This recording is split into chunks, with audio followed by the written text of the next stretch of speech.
Discussion sur l'action publique, sur les moyens invoqués.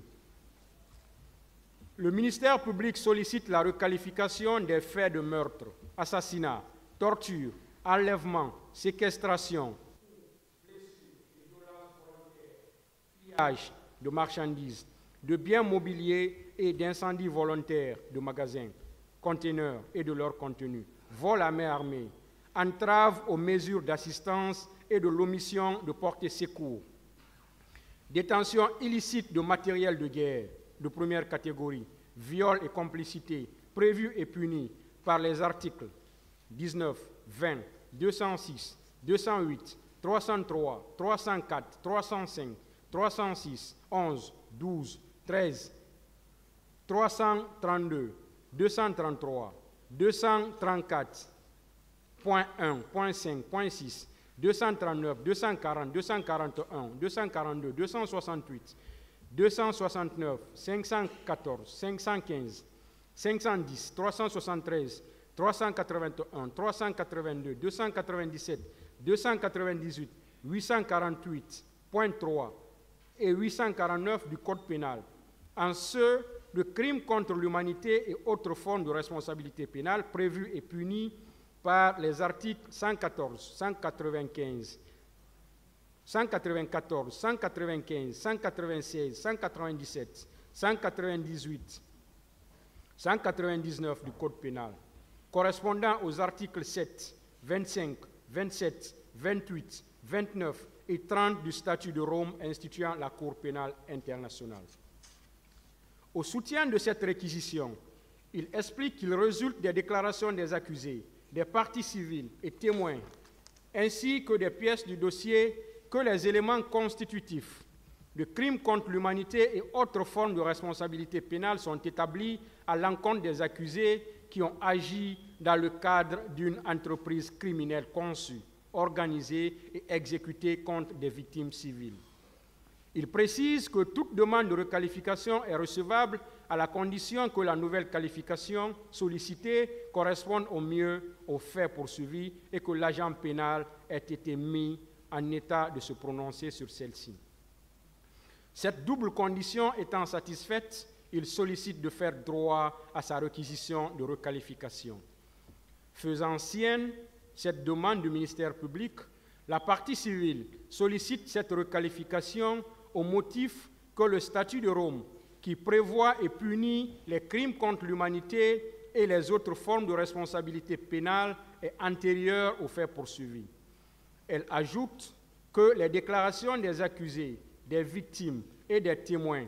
l'inculpation de Moussa Dadis Camara et Aboubakar Diakité Ditumba sur la base de l'article 28 du statut de Rome et l'examen préliminaire des faits par le bureau du procureur de la Cour pénale internationale fondent aisément cette requalification en application des dispositions des articles 79 de la loi fondamentale du 23 décembre 1990,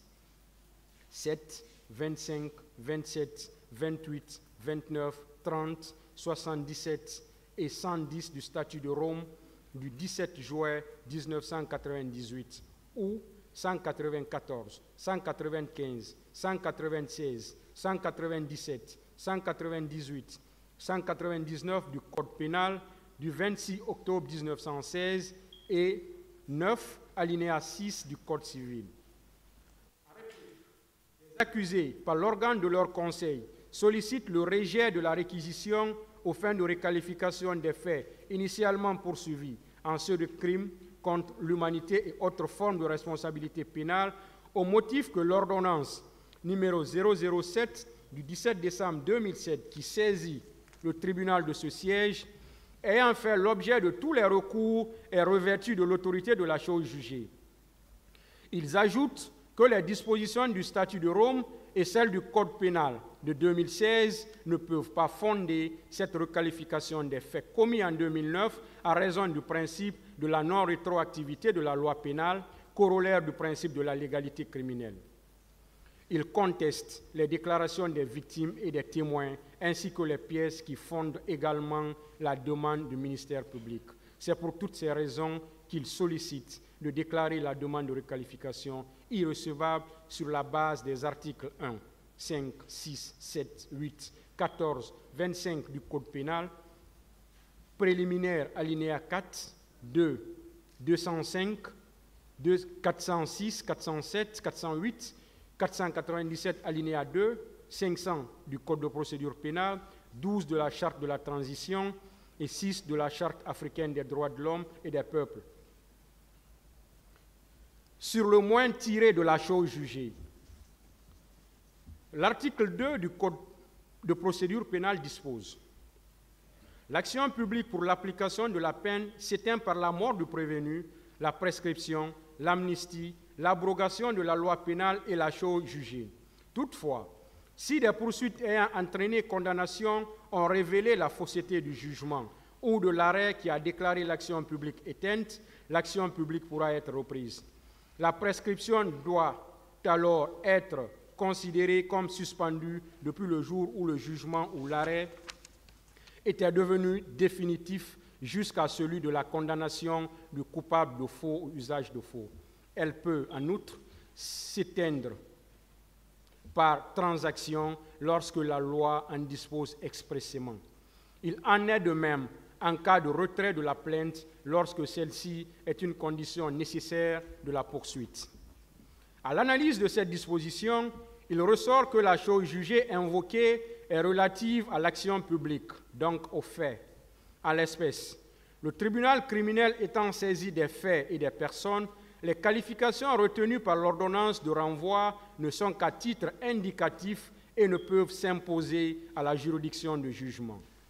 Il est nécessaire de distinguer les juridictions d'instruction, comprenant les cabinets d'instruction au premier degré, les chambres de contrôle de l'instruction au second degré et la chambre pénale de la Cour suprême, des juridictions de jugement, notamment le tribunal criminel. De par la différence des règles régissant les juridictions d'instruction et celles régissant les juridictions de jugement, une décision des premières ne peut s'imposer aux secondes quant à la qualification des faits de la saisine. Il s'ensuit que l'autorité de la chose jugée, entachant une ordonnance du juge d'instruction ayant fait l'objet d'examen à tous les niveaux de recours, ne peut empêcher le tribunal criminel, juge de fond, de donner la qualification la plus exacte aux faits dont il est saisi. Il convient dès lors de rejeter ce moins comme mal fondé. Sur le moins tiré du principe de la légalité, la nouvelle qualification sollicitée par le ministère public et les parties civiles trouve sa base légale dans le statut de Rome instituant la Cour pénale internationale, les infractions de sa compétence et les procédures de poursuite, d'instruction et de jugement de celle-ci. Le statut de Rome du 17 juin 1998 a été ratifié par la loi L/25/AN du 20 décembre 2002, promulguée la même année et publiée au Journal officiel de la République. Sa non-insertion dans un code qui, du reste, n'est qu'un bloc législatif homogène, ne peut être considéré comme obstacle à son application. D'ailleurs, tout le dispositif pénal guinéen ne s'est jamais retrouvé dans un seul code.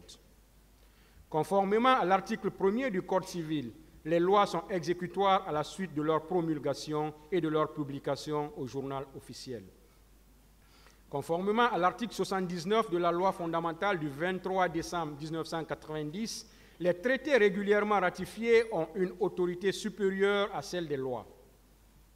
La ratification et la publication du statut de Rome en font une loi dont l'application ne nécessite plus une internalisation dans un code qui demeure une formalité d'homogénéisation de tests répressifs facilitant leur application. Le statut de Rome a été ratifié en 2002 et publié en 2003, donc avant 2009. Il convient de dire qu'il est applicable aux faits de la cause. De ce qui précède, le moins tiré du principe de la légalité sera rejeté comme mal fondé. Sur le moins tiré de la non-rétroactivité de la loi pénale, l'article 80 du statut de Rome dispose: rien dans le présent chapitre n'affecte l'application par les États des peines que prévoit leur droit interne, ni l'application du droit des États qui ne prévoient pas la peine prévue dans le présent chapitre. En effet, L'inapplicabilité du Code pénal de 2016 aux crimes commis au stade du 28 septembre est un autre moyen invoqué par la défense, au motif qu'il ne doit pas rétroagir sur les faits antérieurs à son adoption. Or, il a été suffisamment démontré plus haut qu'en 2009, il existait dans le statut de Rome des dispositions applicables aux faits, objet de la saisine du tribunal. Mieux, leur défaut d'internalisation avant le Code de 2016 n'affecte en rien l'application du dit Code, car une des limites à ce principe réside dans l'application de la loi pénale la plus douce. Dès lors, il convient de rejeter ce moyen comme mal fondé.